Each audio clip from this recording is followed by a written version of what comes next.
What's up? I'm former 76er, Georgetown Hoya, and NBA Hall of Famer Allen Iverson. You might know me as The Answer or AI, but my friends call me Chuck. This is my story, originally written for the Players Tribune. Please be advised, this article contains adult language.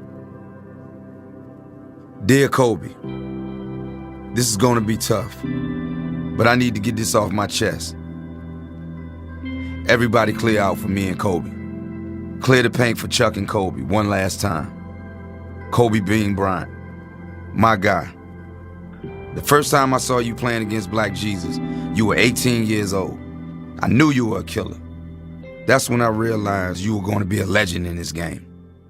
You were going hard at Michael Jordan that night. No fear whatsoever. I mean, I knew from passing you in traffic over the years that you were a dog. But when I saw you going at Black Jesus like that, that's when I knew you were a kindred spirit. We might have grown up in different circumstances, but when I saw you on the court and how hard you were going, I knew we were raised with the same mentality. I wasn't tall, but in my mind, I was going to be a giant out there every single night. You were 6'6" and could score in your sleep. But that wasn't even enough. You was trying to be the best that ever did it. Everybody say they want to be that, but not everybody is willing to sacrifice what it really takes to do it. Remember when I came to LA the first time our rookie year? You picked me up at the hotel and we went out to get something to eat. And you asked me what I was doing later. I said I was going to the club. I mean, we're in LA. I'm going to the club. Kobe, come on, man. And what you say? I'm going back to the gym. You probably the only dude in the history of the game where the mystique wasn't exaggerated. The Mamba was no myth, man. It didn't even do you justice. 1, 2, 3 in the morning, we knew where you were. Me and you, every single time we stepped on the floor, we were going to war. But it wasn't an animosity thing. There was never beef. It was like heavyweight fighters beating the hell out of each other. And then at the bell, it's nothing but love and respect. Greatness needs company, and we needed each other. Mike needed Prince, like Prince needed Mike. Tyson needed Holyfield, like Holyfield needed Tyson. Everybody needs that person to say, oh, you the shit, huh? Well, I'm the shit too. And you were the shit. You were the toughest man that I ever seen in this game. The most cold-blooded serial killer I've ever seen. The fiercest competitor I've ever seen. I remember hearing the story that you were on the road and you were watching highlights of me dropping 35 on the Knicks at the Garden our rookie year.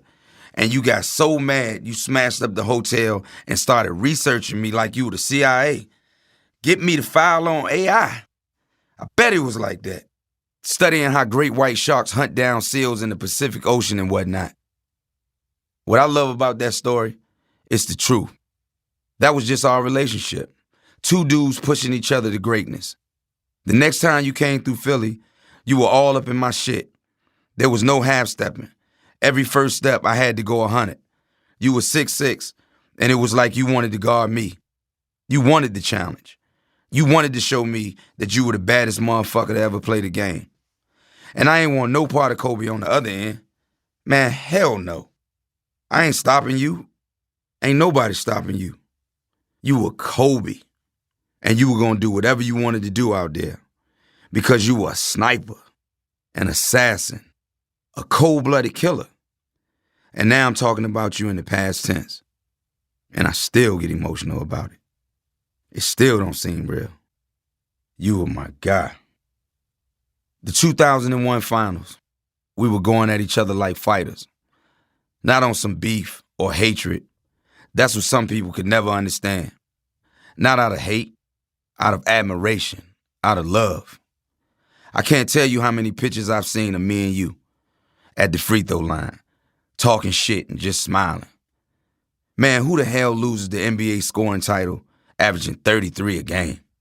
How the hell you up me averaging 35 like that, man? Why you had to do that to me? You had to do it because you. Because you Kobe Bean Bryant. Because you're a straight-up giant. You probably watch me doing my thing on SportsCenter every night like 41, huh? Let me get 43. See how you like that, Chuck. I was always confident. I knew what I could do. I was a scorer. I was a winner. I did it my way. I won some games. But you were a champion. You got rings. You got rings on rings. You were loved all over the damn world. And you were loved in my own house. My oldest daughter loved Kobe Bryant. She always wanted Dad to win. Don't get me wrong. But she wanted Kobe to go off too. My kids used to be always hitting me, talking about they wanted the Kobe kicks when they came out. They were rocking number 8 and number 24 because you were one of their heroes. And if I'm being honest about it, you were a hero to me too. Even though you were younger than me, I looked up to you because of how much you sacrificed, how much you gave to this game.